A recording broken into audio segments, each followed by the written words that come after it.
It's the biggest debate in guitar tone: old school analog warmth versus new school digital power. But what if the best sound isn't perfect replication, but infinite subtle imperfections? We're talking about how true analog circuits breathe and react to your playing, unique every time. And yet, digital pedals offer a universe of flawless, complex sounds that analog could never dream of.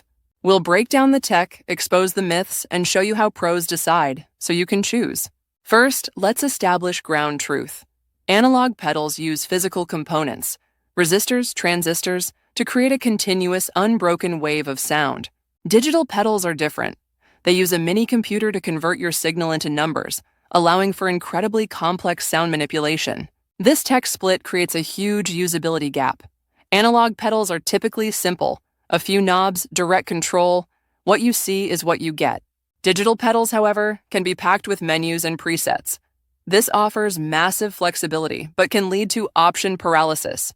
Too many choices. The payoff for that complexity? Digital can do things analog can't, like pristine looping or realistic amplifier simulations.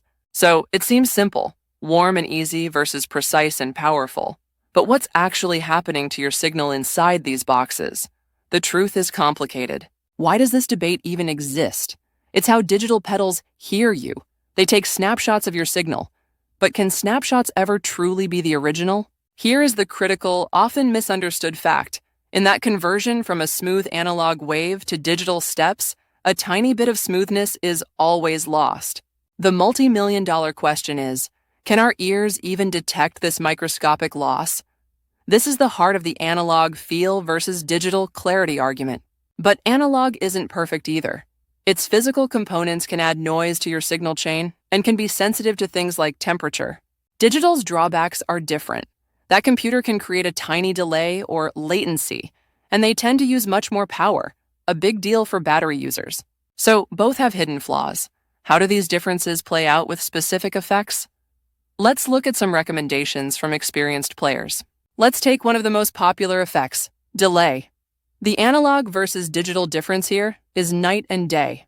A favorite is the MXR carbon copy, an analog delay. Listen to how repeats degrade and get darker. It's warm, but the delay time is limited. Now, a digital delay.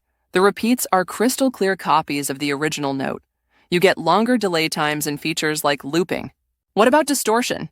A pedal like the Boss DS1 is a go-to. It's analog, delivering that gritty breakup that reacts to your picking. So it's a clear choice for each effect, right? Not anymore. The line is getting blurrier than ever. This is where the debate gets really interesting. Digital pedals have become masters of imitation. But how close can they really get to that analog magic? Today's digital processors are powerful enough to simulate classic analog circuits, including tape echoes and the unique way old overdrives clip your signal. Remember that lost smoothness from digital sampling? With today's high-resolution audio, that gap is so small that many players can't tell the difference. So yes, a digital pedal can sound convincingly analog. The debate is shifting from sound to feel, that intangible response we mentioned at the start.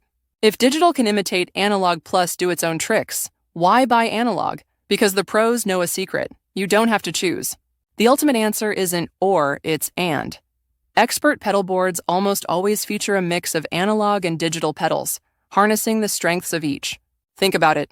You use analog for core tone and that infinite nuance.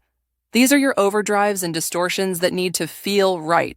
Then, you add digital pedals for the complex, time-based effects that analog can't do. This is where your versatile delays and huge reverbs live.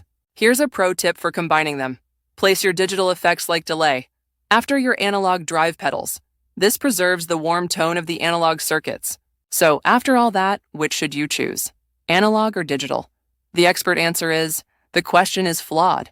The goal is to find your sound. The right choice depends entirely on your personal preference for warmth versus precision, your budget, and the features you need for your music. Don't be a purist. There is no magic bullet. Experiment, listen with your own ears, and don't be afraid to mix and match. The best pedal inspires you to play. What's on your pedal board? Let us know in the comments below. Are you team analog, team digital, or building a hybrid board like the pros?